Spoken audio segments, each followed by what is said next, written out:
नमस्कार, मैं Jitendra Chaturvedi. Cabinet reshuffle की चर्चा तो खूब हो चुकी है। सवाल यह है कि उस 2/3 का क्या होगा जिसकी जरूरत बीजेपी गठबंधन को है और जिस बाबत बीजेपी का जो आला कमान है वो इस कवायद में लगा हुआ है कि किसी तरीके से उस जादुई आंकड़े को हासिल कर लिया जाए जिसके सहारे मानसून सत्र में वो अपने उन तमाम बिलों को पास करा ले जाएं जो बिना इस जादुई आंकड़े के उनके लिए दूर की कौड़ी है। वो मामला कहां तक पहुंचा है इसी पर चर्चा होगी, क्योंकि वो जो आंकड़ा है वो 362 का है।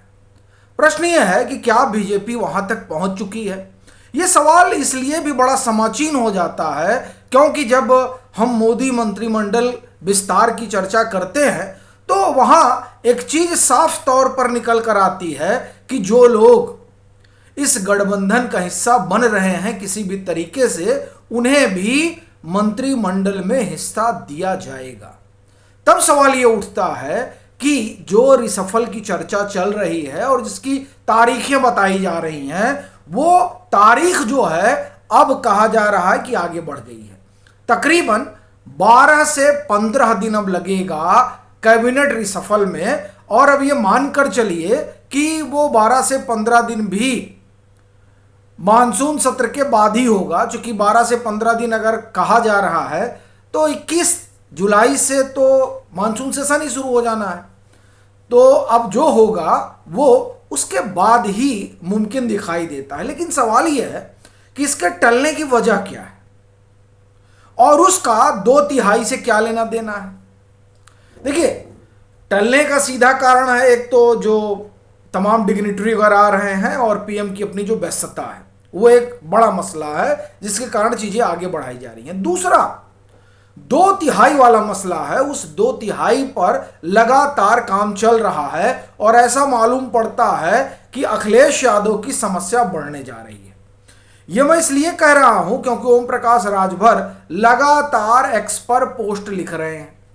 अभी जब आपसे बात करने आया हूं तो जो पोस्ट उन्होंने लिखी है वो सीधे तौर पर समाजवादी पार्टी के लिए खतरे की घंटी है। वैसे भी देखिए, समाजवादी पार्टी की लंका लगी हुई है पूरी। कैसे, वो थोड़ा समझिए।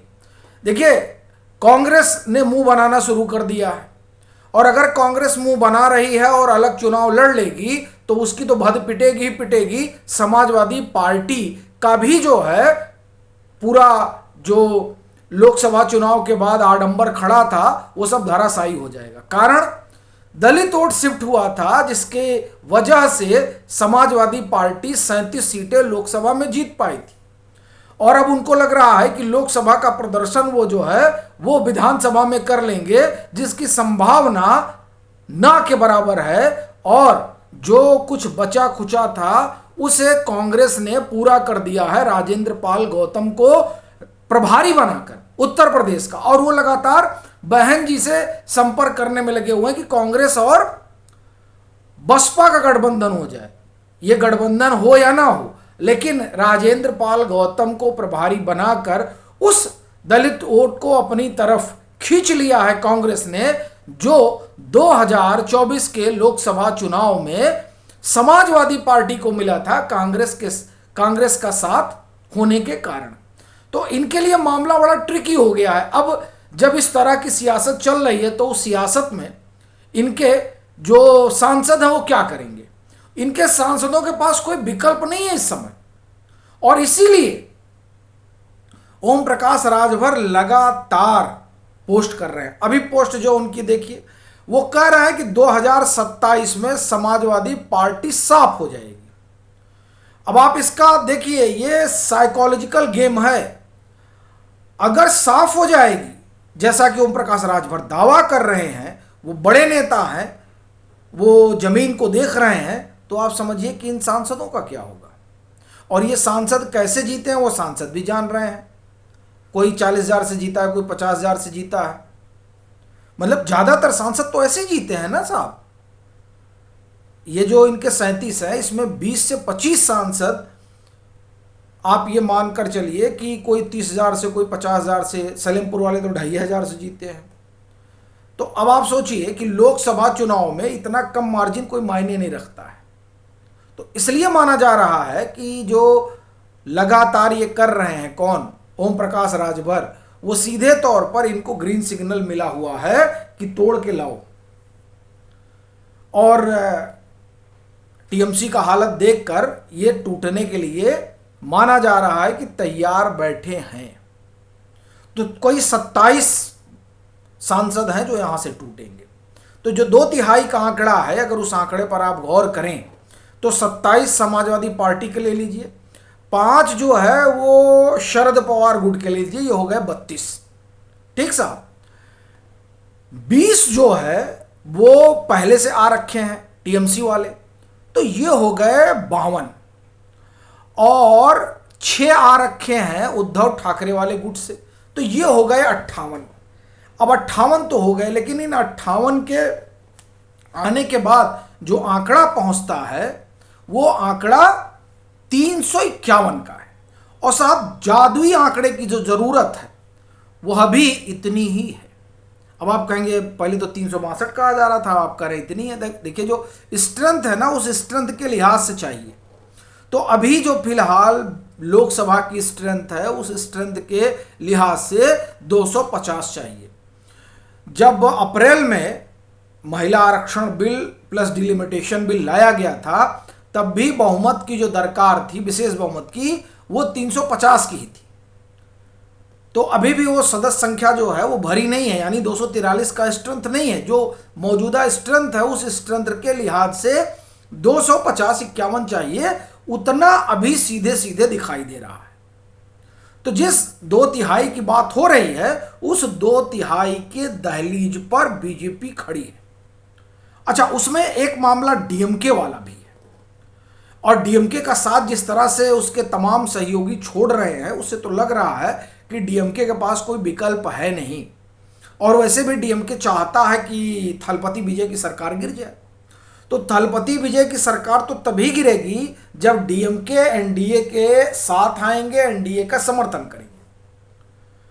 वो वन नेशन वन इलेक्शन का समर्थन करते हैं, थलपति विजय की सरकार 2029 में गिर जाएगी, चूंकि चुनाव होगा। तो चुनाव भाई, वन नेशन वन इलेक्शन में 2.5 साल से ज़्यादा जिसकी सरकार चल गई, यानी आधे से ज़्यादा जिसने अपना टेन्योर राज्य सरकार ने पूरा कर लिया, पहले फेज में उसका चुनाव करा दिया जाएगा। तो अब वो चाहते हैं कि थलपति विजय सरकार गिर जाए। तो उसका तो एक ही तरीका है, वन नेशन वन इलेक्शन पर आप बीजेपी का समर्थन करिए। तो इसलिए लग रहा है कि डीएमके जो है वो अपनी राजनीति को ख्याल में रखते हुए वॉकआउट करेगी। वैसे उनसे बातचीत तो चल रही है। कोडागू में मुलाकात हुई थी बीजेपी के बड़े नेता की एमके स्टालिन से। उस समय एमके स्टालिन सब परिवार छुट्टी उट्टी मनाने गए हुए थे, तो वहाँ उनको ऑफर वगैरह किया गया कि आप जो है एनडीए का समर्थन करिए, आपको मंत्री वगैरह पद दिया जाएगा, आपके लोगों को बना दिया जाएगा। अब देखिए वो क्या करते हैं। लेकिन ये जो सदस्य संख्या वाला मामला है वो अब तकरीबन सॉल्व हो चुका है। तो फिर सवाल ये उठता है कि इसका जो जोड़ा जा रहा था कि भाई क्या कनेक्शन है रिसफल से कनेक्शन ये है कि समाजवादी पार्टी और डीएमके वाला जो पूरा आप ये कहें कि मामला है वो एकदम स्पष्ट हो जाए।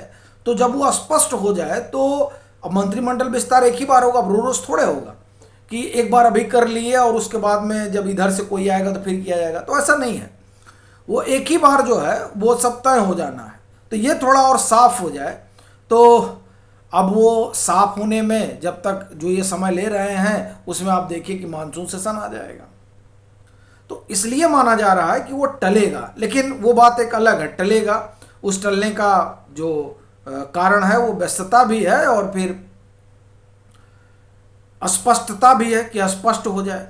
तो कुल मिलाकर जिस जादुई आंकड़े की बात हो रही है उस जादुई आंकड़े तक तो फिलहाल बीजेपी जो है वो पहुंचती हुई दिखाई दे रही है। लेकिन कहा जा रहा है कि बीजेपी के जो चाणक्य हैं अमित शाह, वो 400 के बारे में सोच रहे हैं। वो इस 350 से खुश होने वाले नहीं हैं, क्योंकि 1/3 प्रधानमंत्री कहते थे जयराम रमेश जब 2024 का नतीजा आया था। तो वो बात अमित शाह को सुहाई नहीं, ये तंज उनको ठीक नहीं लगा।